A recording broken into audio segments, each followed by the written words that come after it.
Hello दोस्तों, आप जानते ही हो कि ऑलरेडी इंडिया में कितने सारे बीजीएमआई टूर्नामेंट्स हो रहे हैं। वो सब में बेहतर बनने के लिए हमारे एथलीट्स दिन रात मेहनत कर रहे हैं, दिन रात ग्राइंड कर रहे हैं। लेकिन इतनी मेहनत करने के बाद अगर आप किसी प्रो एथलीट को बोलोगे कि वो एक स्ट्रीम स्नाइपर है या फिर हैकर है, यार सोचो से कैसे महसूस होएगा। ऑलरेडी इतनी बारिश है, उनके मेहनत पे पानी मत फेरो, ठीक है, उनके मेहनत पे पानी मत फेरो। ऑलरेडी उनको बहुत टेंशन रहता है, ठीक है, टूर्नामेंट में स्लॉट नहीं मिलने का टेंशन, स्लॉट मिल गया तो 3-4 टूर्नामेंट एक साथ हो रहे हैं, वो टूर्नामेंट के टाइमिंग के क्लैश होने का टेंशन। अगर आपने किसी प्रोफेशनल बड़ी पॉपुलर टीम को हरा दिया, वो टीम का फैन बेस आपको गाली देगा। अगर आप खुद हार जाते हो तो आपके सपोर्टर्स आपको गाली देंगे। अगर जीतने के बाद भी अगर आपको ऐसा बर्ताव झेलना पड़ता है तो जीतने का फायदा क्या। इस नेगेटिव कल्चर को ना सुधारने के बारे में आज हम इस एपिसोड में चर्चा करेंगे। लेकिन ज्यादा लोड मत लो, ठीक है, पूरा एपिसोड इतना डार्क नेगेटिव नहीं होने वाला। सीएस का कैफे कल्चर वापस आ रहा है and that's a very good thing. थोड़ी अच्छाई है, थोड़ी बुराई है और इसी के बीच में लाइफ है। इन सब के बारे में आज चर्चा करेंगे। Welcome to eSports this week, powered by Global eSports।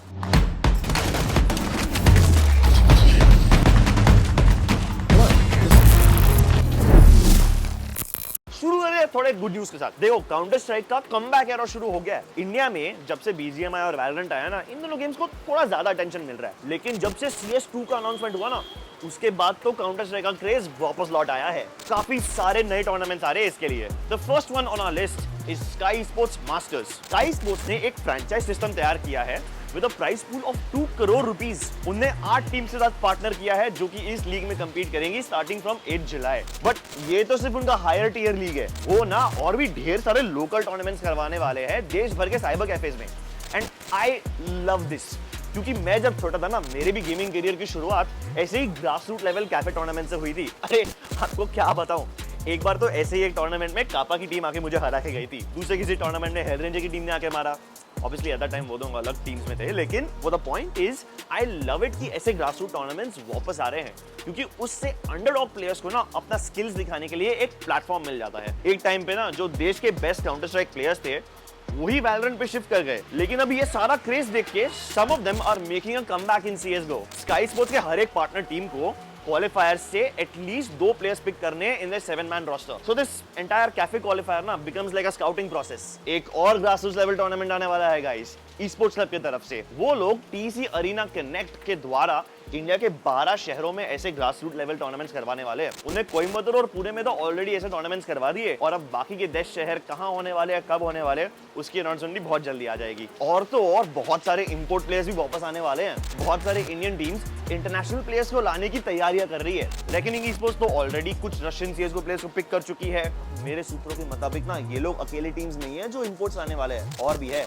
अगर आपको अंदाजा है कौन है, कमेंट से मुझे जरूर बताना। काउंटर स्ट्राइक का क्रेज तो वापस आ रहा है, लेकिन उसके साथ वो कैफे कल्चर को भी वापस ला रहा है। But what is culture? कुछ एपिसोड्स पहले हमने ये डिटेल में समझाया था। अभी आई एम श्योर कि आपने ये वाला वीडियो तो देखा ही होगा, लेकिन एक बार फिर से मैं एक छोटा सा एग्जांपल दे ही देता हूँ। कोई भी हॉलीवुड मूवी देखिए, उसमें कभी नोटिस किया इंडिया को वो लोग कैसे दिखाते हैं? India is shown as this spiritual beautiful mix of cultures and traditions, क्योंकि यहाँ पे ना हर religion, caste, creed, gender, colour, सबके लोग एक साथ घुल मिल के हंसी खुशी रहते हैं। जब इतने प्रकार के 140 करोड़ लोग साथ में पीसफुली रह सकते हैं, तो हम eSports वाले साथ में मिल बांट के क्यों नहीं रह सकते? बीजीएमआई के इतने सारे टूर्नामेंट्स आ रहे हैं, प्लेयर्स सुबह से शाम तक ग्राइंड करते रहते हैं, टूर्नामेंट खेलते रहते हैं। हाँ, थक जाते हैं वो, क्योंकि इतने सारे मैचेस एक ही दिन में, लेकिन फिर भी वो खुश है।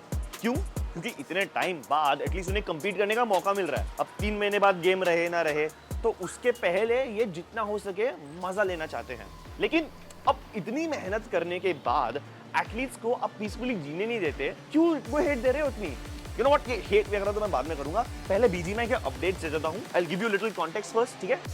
इस हफ्ते ब्लाइंड eSports फिर से एक टूर्नामेंट जीत गई एज ऑलवेज। इस बार वो जीते हैं लिडोमा बैटलग्राउंड इनविटेशनल, लेकिन एटलीस्ट कुछ दूसरे टूर्नामेंट्स में किसी टीम्स ने उनकी विनिंग स्ट्रीक तोड़ी है। ग्लैडिएटर्स eSports जीत चुकी है Nordavind champions cup. Meanwhile Godlike eSports won the IQ Pro series. Congratulations to all these teams जो यहां जीती है। Fight night the arena champions में तो क्या क्रेजी TDM एक्शन देखने मिला। टीम एक्सपार्क जो कि पिछले बार की डिफेंडिंग चैंपियंस थी, उनको तो इस बार सेमीफाइनल में ही हार का सामना करना पड़ा। और फाइनल्स में लिटरली एक ही टीम के 2 ऐसे ही अलग-अलग यूनिट्स कंपीट कर रहे थे एक दूसरे के against. Team Soul and team Soul 2.0। Literally मतलब टीममेट्स सब एक दूसरे के, लेकिन इस बार एक दूसरे के खिलाफ खेल रहे हैं। तो इस बार का पूरा price pool, first and second price दोनों टीम सोल ले गई। क्या लगता है अगले सीजन कौन जीतेगा? फाइट नाइट का अगला सीजन होने वाला है 6 से 9 जुलाई तक, रात को 9:30 बजे। और इस बार के विनर को तो सिर्फ प्राइस पूल नहीं, उनको तो मिलने वाला है एक all expenses paid free vacation उनके मर्जी की जगह पे। तो जल्दी से हमारे BGMI चैनल को भी सब्सक्राइब कर दो, वहां पे आपको हाई ऑक्टेन एक्शन देखने मिलेगा। एक्साइटिंग चीजें तो बहुत सारे हो रही है, आप भी इस हफ्ते के विनर्स को कांग्रेचुलेट कर दो। नहीं क्या है ना, कोई लोग को रिमाइंड करना पड़ता है, वो लोग हेट देने में इतना बिजी हो जाते हैं ना कि उनको याद नहीं रहता। अब मैं इतना टाइम से स्पोर्ट्स में हूँ, हेट तो मैंने भी बहुत सारी देखी है, लेकिन इस हफ्ते जो टाइप की हेट देखने मिली है ना, वो देख के दिमाग का दही हो गया। ऐसी चीज तो मैंने भी नहीं देखी है पहले। देखो सोल वर्सेस सोल 2.0, ऐसे टीममेट्स के बीच में जब आपस की लड़ाई होती है फाइट नाइट में, वो देखने में मजा आता है। लेकिन कम्युनिटी में कुछ ऐसे क्लिप चैनल्स है जो ऐसी यूजलेस चीजें वायरल डाल के टीम एक्सपार्क के मेंबर्स में आपस में झगड़ा कराना चाहते हैं। बस गुड ट्राई, लेकिन इससे कुछ नहीं होने वाला। गॉडलाइक ई-स्पोर्ट्स जब IQ का टूर्नामेंट जीती थी तब तो उन्हें बहुत प्यार मिला, लेकिन जब उन्होंने और उनके साथ कुछ और टीम्स ने जैसे कि एक्सपार्क, VLT, GE, वो लोग जब नॉर्डविन कप के फाइनल्स में क्वालिफाई नहीं कर पाए तो उनको तो बहुत गाली पड़ी। चलो ये भी टू सम एक्सटेंट देखने मिलता है हमें हर बार। अब आप ही सोचो, कोई टीम अगर एक उनसे ज्यादा पॉपुलर या बहुत ज्यादा फेमस टीम को फाइट में हरा देती है, तो आप ये वाली टीम को जाके हेट क्यों देते हो? ऐसा क्यों बोलते हो, ओ ऐसे कैसा तुमने हमारी फेवरेट टीम के साथ ड्रॉप कैच ले लिया? हाँ, अगर गलती भी होती है उनसे और वो हार भी जाते हैं तो भी उनको गाली पड़ती है। अरे भाई गेम है, फाइट तो करेंगे ही ना, और क्या करेंगे?